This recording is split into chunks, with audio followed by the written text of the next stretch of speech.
Na-witness na di umano ang greatest dunk in history of the universe. Yung Portland na nagsulat yan sa kanilang Twitter account, tinalo pa yung ginulat ng mundo.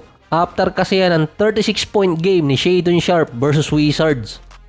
Doon mo talaga malalaman kung bad team talaga kapag karamihan ng mga player ngayong season sa team na to gumagawa ng career high tulad ni Wemby at ni Jokic. Kasama na din ngayon si Shaedon Sharpe. Naka-steal at one-handed throwdown ang ginawa ni Sharpe dito sa Wizards. Candidate pa yon para sa Dunk of the Year.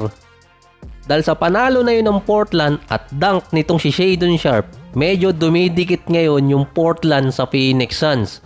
Ang upset naman na nangyari, tinalo ng Detroit yung Boston Celtics ng nasa 20 points. Pati yung mga fans hindi makapaniwalang bumabalik na ulit ang dating Detroit Pistons na pang playoff contender.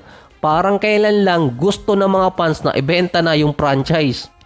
Nasa 21 points si Cade Cunningham, nasa 27 points naman si Jason Tatum. Ang Celtics meron pang 21 to 49 sa 3-point area at 42%. Kapag ganun yung percentage, mananalo.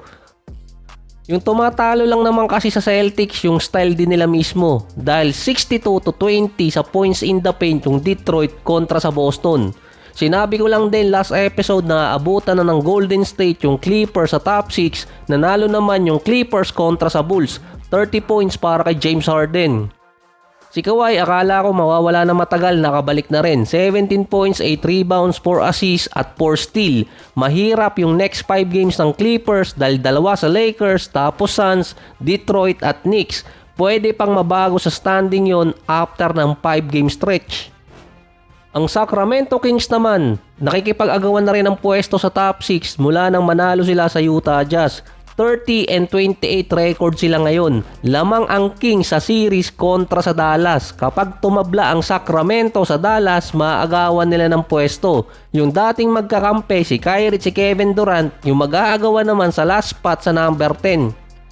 Dahil yung Portland, pwede pa makasilat at sila yung makakuha ng number 10 spot kung ang Dallas at Suns ay pareho pa ring mamalasin. Pero si Anthony Davis kasi makakabalik na next week. Kaya may pag-asa pa sila doon. Yung Suns ang hindi ko lang sigurado. Nasa 4 game pa nga habulin nila. May pinakamahirap na schedule pa rin sa ngayon, 3 and 9 sa buwan ng February. Pero yung Suns hindi pa talaga umaabot sa storm is coming na schedule. Sa March pa talaga magsisimula yung dilema ng Suns sa schedule. Dahil tag-init na rin, baka dun din uminit yung Phoenix Suns. Teka, summer pala sa US, June or July. Medyo mainit yung labanan pagdating ng March. Ang number 1 team naman na possible makakuha ng number 1 overall pick ngayong taon ay Wizards. Base sa nangyayari sa lottery. Possible din makuha yon ng Jazz, Hornets at Pelicans. Last year ang nakakuha ng number 1 overall ay Atlanta Hawks. Pang-10 sila na merong worst record last season. So yung iba kasi doon sinabi kaya sinutdown agad si Wembanyama dahil magtatank yung San Antonio para kay Cooper Flag. Na sinabi rin naman na mag-i-stay pa siya ng 1 taon sa college dahil sa nil contract na mas malaki yung makukuha niya.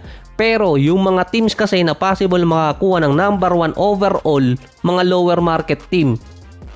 At sinabi rin doon na walang interest si Cooper Flag na maglaro sa mga teams na to. Ang San Antonio may chance makakuha ng isa sa 3 top prospects sina Ace Bailey, Dylan Harper at Cooper Flag dahil may 2 silang first rounder.